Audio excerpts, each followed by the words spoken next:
You're listening to Permission To, the podcast where we dive into the science and soul of owning your worthiness as a perfectly imperfect human being.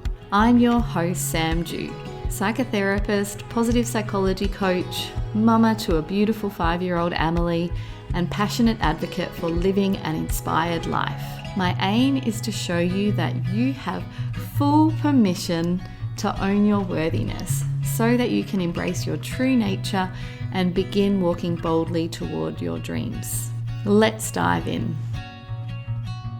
Hi everyone, welcome to a bonus episode of Permission To this week. We usually release our episodes on a Tuesday, but this week I am releasing 2 episodes, one today and one tomorrow. And today's episode is a bit of a vulnerable storytelling share, but there's also lots of lessons and tools that I'm going to unpack with you all. And this episode is about 3 surprising shifts that occur when you anchor into self-love and self-trust, which are things that we really focus on in Permission Granted. But really, the story underneath this episode is lessons learned from a 50K launch and a 0K launch.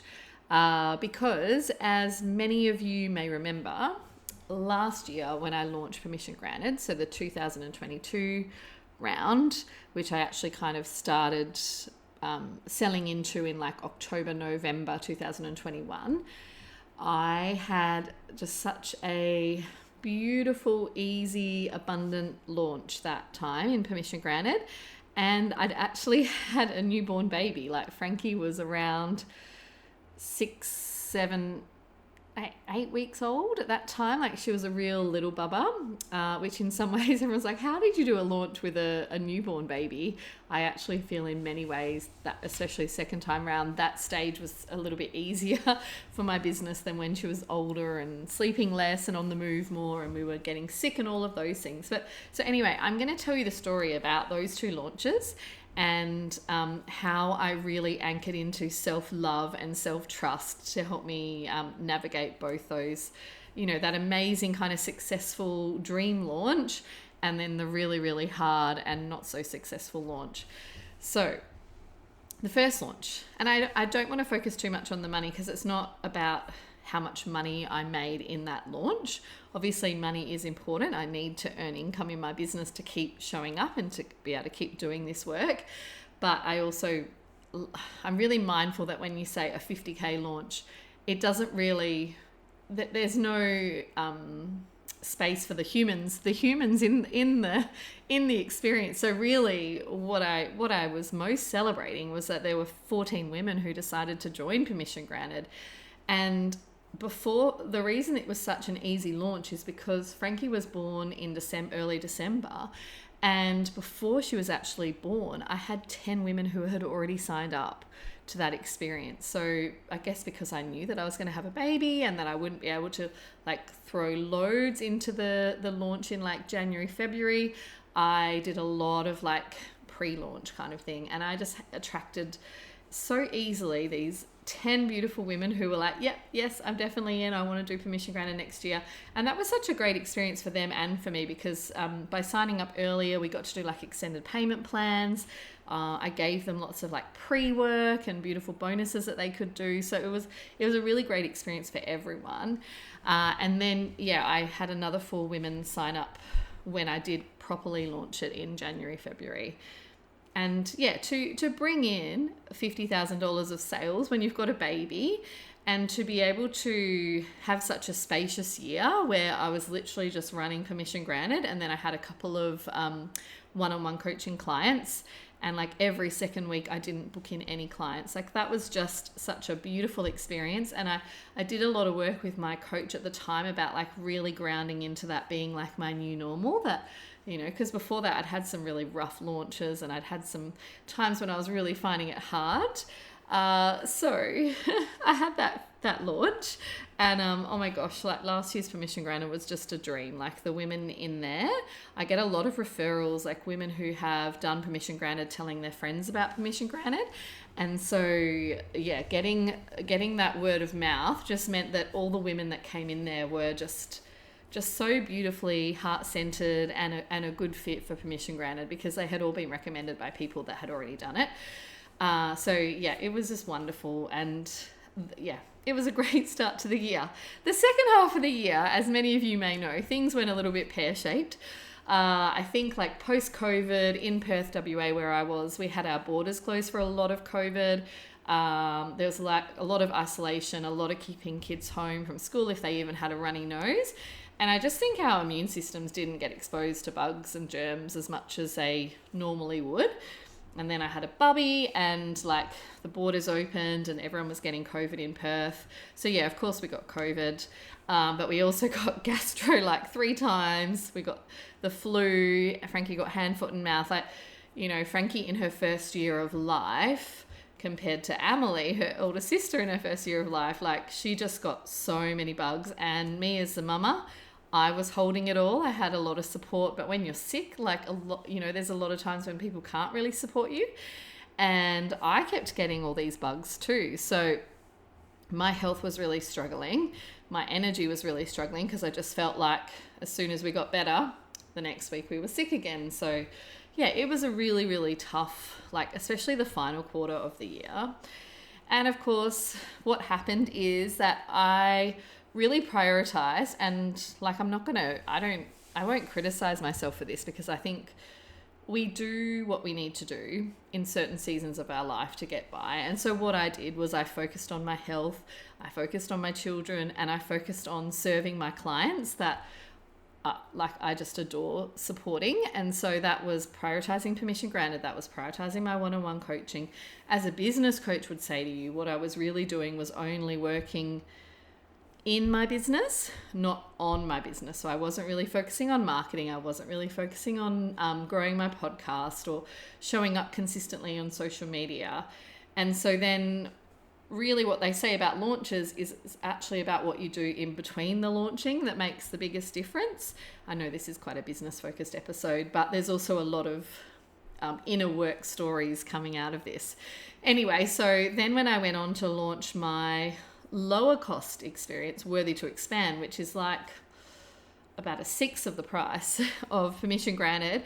And so I thought, surely this is going to be like a fairly straightforward launch and I'll get lots of beautiful new clients coming.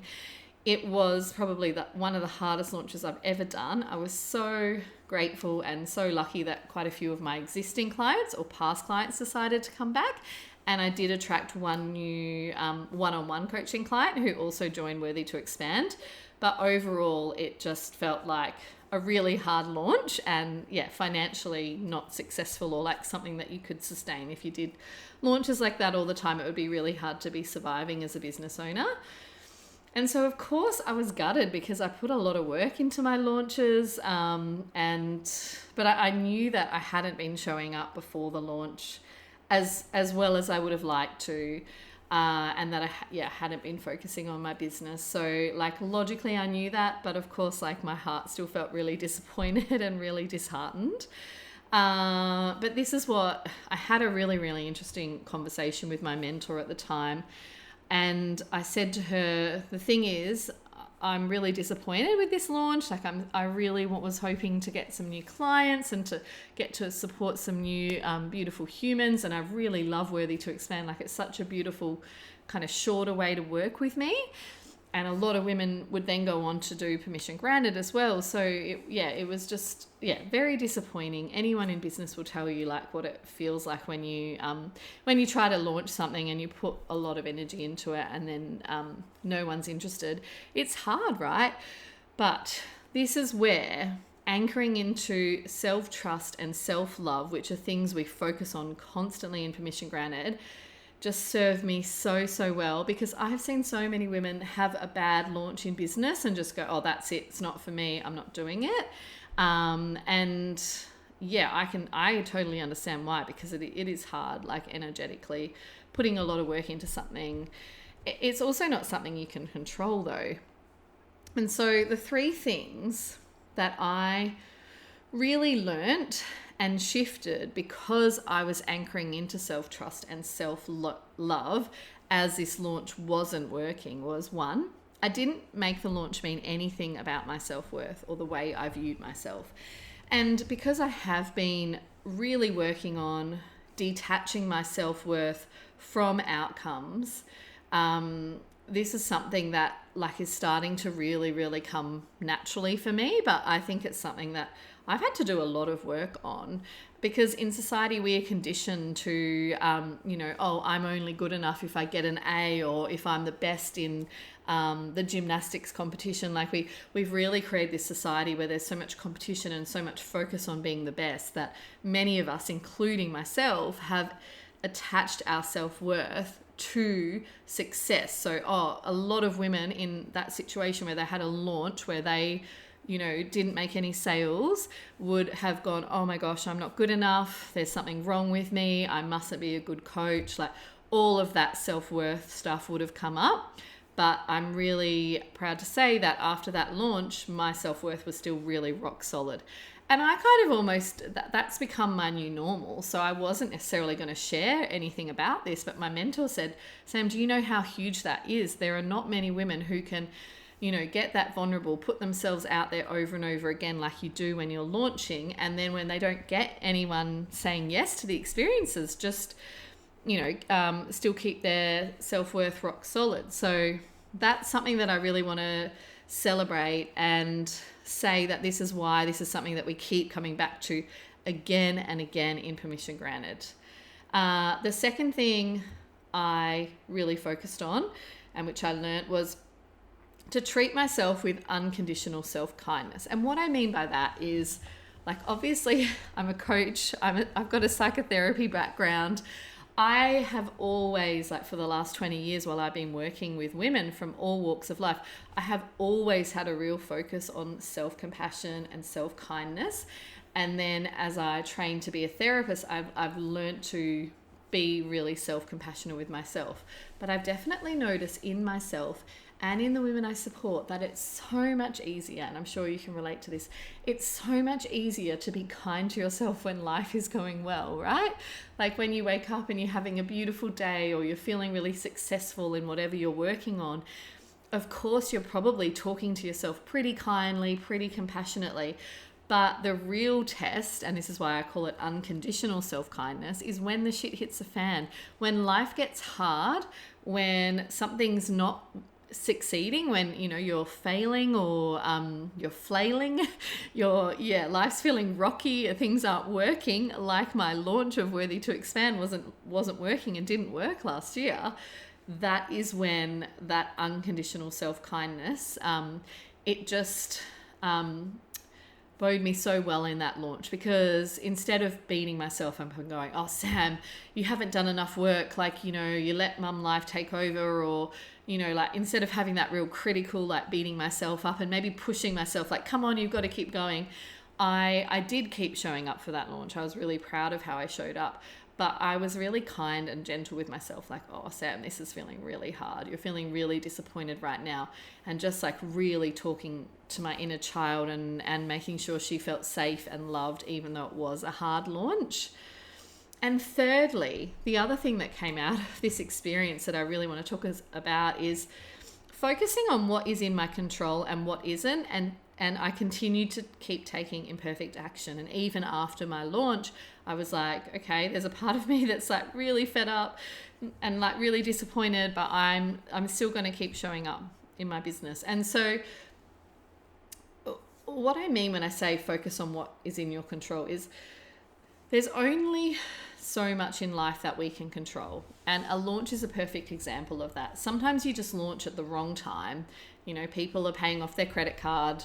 Like maybe, or social media was really funny last year. Like all of a sudden, unless I was creating reels, no one was seeing any of my content. So like there are a lot of things that are out of your control. Yeah, your baby gets gastro in the middle of a launch. Like I couldn't control that. I couldn't control whether people were going to say yes to Worthy to Expand or not. But what I could focus on was, how was I taking care of myself? Was I giving myself enough rest? Was I working on my mindset and my self-love and my self-trust every day? And then this is what allowed me to keep taking imperfect action. And the biggest outcome that I would say that comes from anchoring into self-trust and self-love is the ability to keep going if that's what you desire, to keep going. Obviously to rest and take breaks if you need to attend to your emotions, but to keep taking imperfect action. And I'm not going to lie, like as a recovering perfectionist, there were times when I think my inner child had a full-blown tantrum and was like, oh, that's it, I've had enough, I've been working on my business for 4 years and it's not where I want it to be, and oh, like mum life's taking over my business and I'm just going to throw it. Like, honestly, I would be lying if I didn't say that I didn't have those mindset challenges to deal with, because I used to be a perfectionist, and I'd say I'm still a recovering perfectionist. Sometimes my brain can have that all or nothing. Like I had this story last year, well, I don't want to run my business unless I can show up how I want to. I want to give it the love and the passion and that it deserves, but I'm also like learning to be a mum of 2, and I've got a baby that needs me. And so there was a part of me after that launch that was just like, nah, I'm just going to throw it, get rid of it. Like I'm going to give up. But then because I had been anchoring into the self-trust and the self-love, I kept doing my inner child work, I kept doing my mindset work, I managed to keep going. And what's that beautiful quote, like rest but don't give up? Like I think what I did was I was like, okay, I need to rest, I need to regroup, I need to rethink about what's going on in my business. And unfortunately we did get a lot of sickness in the very, very final end of last year. So also that, basically forced me to rest but not to give up. And I think if you want the grit and the determination and the capacity to keep going, no matter what life throws at you, self-trust, self-love, self-worth, they all sound, I think something that I find really hard to accept is that in society, those things all sound like really fluffy and really nice to have. Like, oh, maybe you think, oh, when I have my 6-figure business, then I'll focus on prioritizing me. I'll focus on prioritizing my rest. I'll focus on my self-worth and my self-trust. But actually, I really, truly believe that these things aren't nice to haves, they're need to haves. They're as important as like focusing on your marketing in your business, or if you're not a business owner, if you're, someone who's trying to focus on your career, or if you're a mom and you're trying to, really focus on raising your children, whatever season of life you're in, I actually believe that self-trust, self-compassion, self-worth are need to haves, not nice to have. So yeah, if that feels like something that you're like, oh yeah, I need those things, then this is just a quick reminder that Permission Granted, the doors are now open. We are literally starting, if you're listening to this on a Monday, the group is starting to open. We are starting to meet the first 7 beautiful women in this sisterhood. We've got a beautiful intimate group chat that's going to be going on Slack. And then we've got our beautiful welcome ceremony on Wednesday, but we don't officially start all the work until the following week. So you still got a couple of days if you really, really feel the call for Permission Granted.